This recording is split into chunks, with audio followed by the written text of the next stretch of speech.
on a adapté un service qui répond à tous les inventeurs, tous les porteurs de projets. On est plus, nous, sur la phase, jusqu'à la phase de développement, faisabilité, où là, on sait aller lever les fonds avec BPI, le Conseil régional, sur des études de faisabilité.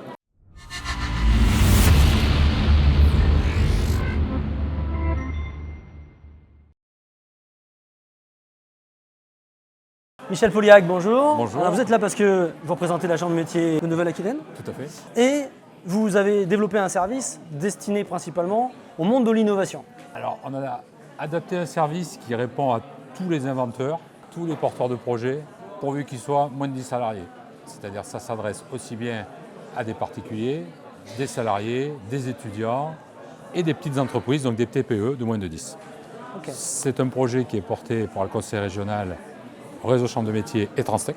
On a créé une plateforme sur laquelle tous les porteurs de projets scannent le QR code et peuvent déposer leur projet. Donc cette plateforme, c'est vous qui la gérez? C'est une plateforme gérée par le réseau des chambres de métiers, accessible à tous les partenaires, Conseil régional et Transtech. Tout le monde a une vision totale des projets. Très bien. Ces projets sont examinés par un agent de chambre de métiers en fonction des départements, puisqu'on couvre 12 départements, je vous rappelle d'Aquitaine, sont présentés à un comité. Le comité décide de les accepter ou de les refuser. S'ils sont acceptés, ils partent dans un accompagnement. S'ils sont refusés, on les redirige, on ne les laisse pas comme ça, on les redirige vers d'autres structures ou vers d'autres dispositifs. Et quand ils partent dans un accompagnement, le comité décide s'ils sont accompagnés par Transtech, par la chambre de métier ou des fois par les deux. Ça va être la nature du projet, le porteur de projet, l'adéquation au projet qui va faire. L'état d'avancement du projet peut-être. Voilà, aussi. Exactement. D'accord. Si on veut donner des conseils aux personnes qui ont des idées ou aux petites entreprises qui ont un projet innovant, parce que c'est quand même le cœur du sujet, quels sont les critères principaux que vous retenez? À quoi est-ce qu'ils doivent être attentifs?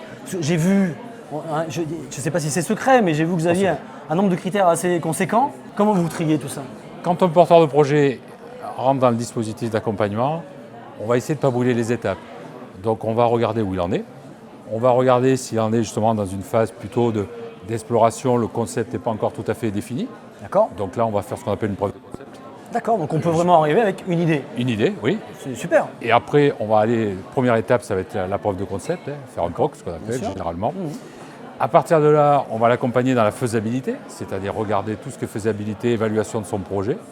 Donc ça, c'est la partie la plus, je n'allais pas dire la plus difficile, mais c'est quand même la partie hard, parce que là, on fait appel à des compétences qui ne sont pas gérées des fois en interne. Il faut aller chercher des compétences externes, monter des équipes projet, compétences électroniques, mécaniques, enfin voilà, des choses comme ça. Donc là, on va faire la faisabilité du projet. Et ensuite, quand la faisabilité est validée, on va regarder la phase de développement et de la mise sur le marché. Et tout ça, on va faire attention de ne pas brûler les étapes, qu'elles soient techniques, juridiques, financières. Je parle souvent de la protection, c'est-à-dire en fonction de l'étape où on est, si on est en épreuve, en concept ou en faisabilité, on va peut-être commencer par une simple enveloppe solo, ça va finir par des accords de secret, des accords de confidentialité, on va peut-être aller jusqu'à des brevets, des marques, des modèles. Voilà. On a un jalon et on va essayer de suivre ces jalons et essayer de ne pas en oublier. On est plus, nous, sur la phase, jusqu'à la phase de développement, faisabilité, aux portes du développement, où là, on sait aller lever les fonds avec BPI, le Conseil régional, sur des études de faisabilité. D'accord. On a différents outils qui existent au niveau régional. Après, quand on arrive sur la levée de fonds et la mise sur le marché, oui, on va s'appuyer sur des dispositifs des investisseurs locaux, investisseurs régionaux, et généralement, on peut les aider à monter un dossier pour aller voir ce type d'investisseurs. Je pense que tous ceux qui ont des idées et qui se disent « Ok, mais comment je m'en sors, comment je fais ?» ont bien compris qu'on avait un outil en région qui était incroyable, tout à fait. Donc, qui était à leur disposition, donc il ne faut pas hésiter à utiliser. Donc une adresse? C'est www.démarchesimplifiée.fr et c'est le projet innovation. Et on l'a vu ce matin, puisqu'on avait un jury ce matin, les tremplins d'innovation. On a un concours. Il y a un concours, où il y a un concours artisanat. Et on a vu 10 beaux projets ce matin. Ce soir, il y en a un qui sera récompensé. Les chambres de métiers avec Orange vont remettre un prix de 1 500 € à un super projet, je l'espère, qui aura une longue vie, puisqu'il en est, on va dire, à la phase de faisabilité, développement, et il est aux portes du développement.